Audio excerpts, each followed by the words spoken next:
উজান থেকে আসা পাহাড়ি ঢলে প্রায় সপ্তাহ ধরে বন্যা কবলিত সিলেট। রাত থেকে টানা বৃষ্টিতে আবারও বাড়তে শুরু করেছে সুরমা এবং কুশিয়ারার পানি। এতে আবারও নগরীর শতাধিক এলাকা পানিতে ডুবে গেছে। নিচু এলাকায় পানি থাকায় দুর্ভোগে 6 লাখেরও বেশি মানুষ। আবহাওয়া অফিস বলছে মঙ্গলবার পর্যন্ত এই বৃষ্টি অব্যাহত থাকবে। সুরমা এবং কুশিয়ারা নদীর পানি এখনও বিপদসীমার ওপর দিয়ে বইছে। বৃষ্টির কারণে নতুন করে বন্যা পরিস্থিতির অবনতি হতে পারে, এমনটা জানিয়েছে পানি উন্নয়ন বোর্ড। নিচু এলাকায় বাসাবাড়ি, দোকানপাটে এখনও পানি থাকায় দুর্ভোগে মানুষ। এই ভোগান্তি শেষ কবে জানেন না তারা। জেলা প্রশাসন বলছে পুরো জেলার ক্ষতিগ্রস্ত 6 লাখের বেশি মানুষকে ত্রাণ বিতরণ সহ সব ধরনের সহায়তা দেওয়া হচ্ছে। আমরা পরিস্থিতি বিবেচনায় সহায়তার খবরটিও নিতে চাই। আমাদের সঙ্গে আছেন সিলেট সিটি কর্পোরেশনের ভারপ্রাপ্ত মেয়র মোহাম্মদ মোখলেসুর রহমান কামরান। জনাব মোখলেসুর রহমান কামরান, আপনাকে আমন্ত্রণ জানাচ্ছি। আমরা দেখতে পাচ্ছি বন্যায় তো আসলে নগরীর বাসাবাড়ি, দোকানপাত ডুবেছে, এমনকি সিলেটের যে ওসমানী মেডিকেল কলেজ হাসপাতাল সেটিও ডুবেছে। প্রথমত একটু বলবেন আসলে পানি না নামার কারণটা কি? সময় তো পার হচ্ছে খানিকটা, এবং এই মুহূর্তে আসলে দুর্গত যারা আছেন কিংবা যারা পানিবন্দী আছেন, বিভিন্ন গুরুত্বপূর্ণ জায়গা যেগুলো পানিবন্দী অবস্থায় রয়েছে, কি ব্যবস্থা আসলে আপনাদের দিক থেকে থাকছে? আপনাকে ধন্যবাদ। আমরা সিলেট সিটি কর্পোরেশনের আজকে যেটা ঘটনা ঘটেছে, কালকে রাত্রি থেকে অনেক বৃষ্টিপাত হয়েছে।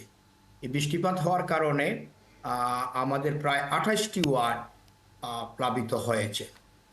আমরা যেটা সিলেট সিটি কর্পোরেশনের অন্য সময় যে সমস্যা ছিল, আমাদের কিন্তু আগে আমাদের সিস্টেম, ড্রেন সিস্টেম, ছড়ার সিস্টেম, খালের সিস্টেমটা ভালো ছিল না। এই বছর আমাদের সিলেট সিটি কর্পোরেশনের নতুন মেয়র নির্বাচিত হওয়ার পর থেকেই উনি এই দিক দিয়ে খুব বেশি লক্ষ্য রেখেছেন এবং আমরা 100% সাকসেসফুল হতে পেরেছি যে আমরা ড্রেন, ছড়া, খাল এগুলো আমরা পরিষ্কার করতে পেরেছি। পানিটা কিন্তু গত বুধবার থেকে সিলেটের ভিতরে ঢুকেছে। তখন কিন্তু আমাদের 4-5টি ওয়ার্ড মাত্র প্লাবিত ছিল। তখন কিন্তু আমাদের ছড়ার বা আমাদের আমাদের সিলেট সিটি কর্পোরেশনের ভিতরে যে পানি, এই পানিটা কিন্তু জলাবদ্ধতা সৃষ্টি করে নাই।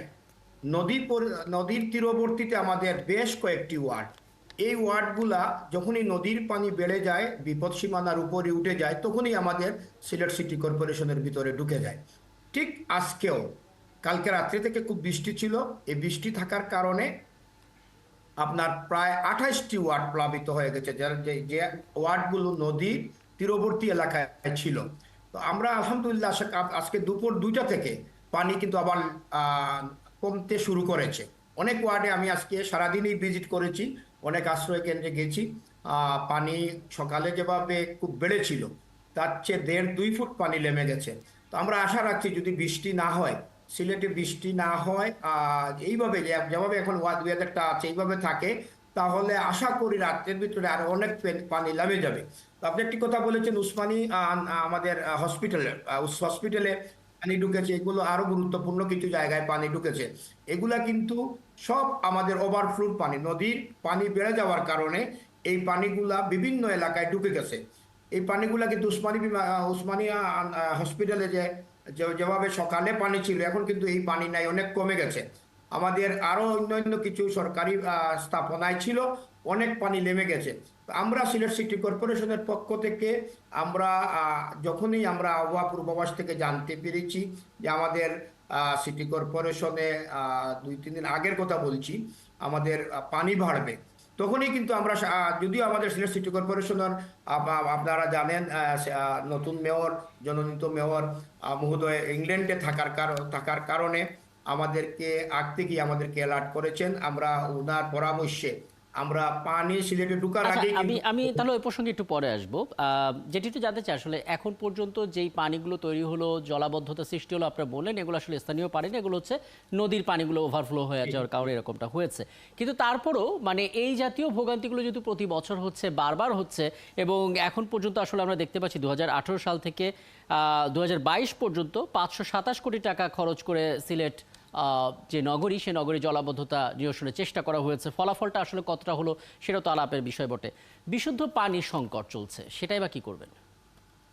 বিশুদ্ধ পানির সংকট চলছে। আমরা বিভিন্ন ওয়ার্ডে, বিভিন্ন এলাকায়, বিভিন্ন আশ্রয় কেন্দ্রে আমরা কিন্তু পানি কিনে দিচ্ছি। পানি কিনে দিচ্ছি, আমরা মিনারেল ওয়াটারের ব্যবস্থা করেছি এবং পর্যাপ্ত পরিমাণ পানি আমাদের কাছে মজুদ আছে।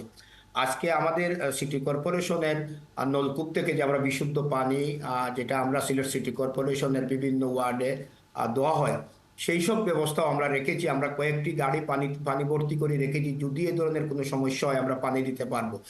এখন সিলেট সিটি কর্পোরেশনের ভিতরে কিন্তু মানুষের এত সমস্যা হচ্ছে না, বেশি দুর্ভোগ হচ্ছে বিভিন্ন উপজেলায় বিভিন্ন মাননীয় সংসদ সদস্যদের এলাকায় এই পানি জলাবদ্ধতা বেশি হচ্ছে। আমরার যে সমস্যা হচ্ছে, আমরা সমস্যাগুলো যদি আরো 2-1 দিন বৃষ্টি না হয়, তাহলে পুরো আশা করি সিলেট সিটি কর্পোরেশনের ভিতর থেকে পানি নেমে যাবে। তখনই আমাদের যেটা সমস্যা আসবে, আমরা যেটা মনে করছি, পানি নামার সাথে সাথে কিন্তু নানান রোগ জীবাণু দেখা দিবে। এটা নিয়ে আমরা এখন খুব চিন্তিত। আমরা আজকে সকালে মিটিং করেছি, মিটিং করে আমরা আগাম প্রস্তুতি নিচ্ছি। যখনই যে এলাকায় পানি নামবে, সাথে সাথে আমরা এই এলাকাগুলোকে পরিষ্কার করে ক্লিন করে ব্লিচিং মেরে, যাতে করে কোনো রোগ জীবাণু নতুন করে এসে আর মানুষজনকে কষ্ট না দেয়। আমরা কিন্তু অ্যালার্ট আছি। তো আপনাদের সহযোগিতায় আমরা আরো সহযোগিতায় আমরা চাই যে নগরীর প্রত্যেক এলাকার প্রত্যেক মানুষজন যারা বিত্তমান আছেন, তারাও যেন আমাদেরকে সহযোগিতা করেন, সিটি কর্পোরেশনকে এবং বিভিন্ন বুঝতে এলাকায় পারছি। এবং পরিস্থিতি পরিবর্তন হবে এবং আপনি বলছেন যদি সেটা বৃষ্টি না হয়, কিন্তু যে পূর্বাভাস আমাদের হাতে আছে আবহাওয়া অফিস থেকে, তাতে বলা হচ্ছে আগামীকাল পর্যন্ত আসলে বৃষ্টিপাত হবে এবং সেটা হয়তো পরিস্থিতি বিবেচনায় বাড়তেও পারে। আপনাকে অনেক ধন্যবাদ, সময়টা দিয়েছেন আপনি আমাদেরকে। আমাদের সঙ্গে ছিলেন এতক্ষণ সিলেট সিটি কর্পোরেশনের ভারপ্রাপ্ত মেয়র মোহাম্মদ মোখলেসুর রহমান কামরান, এবং জলাবদ্ধতার যে পরিস্থিতি তৈরি হয়েছে সিলেটে, সেগুলো নিয়ে মূলত আমরা কথা বলছিলাম।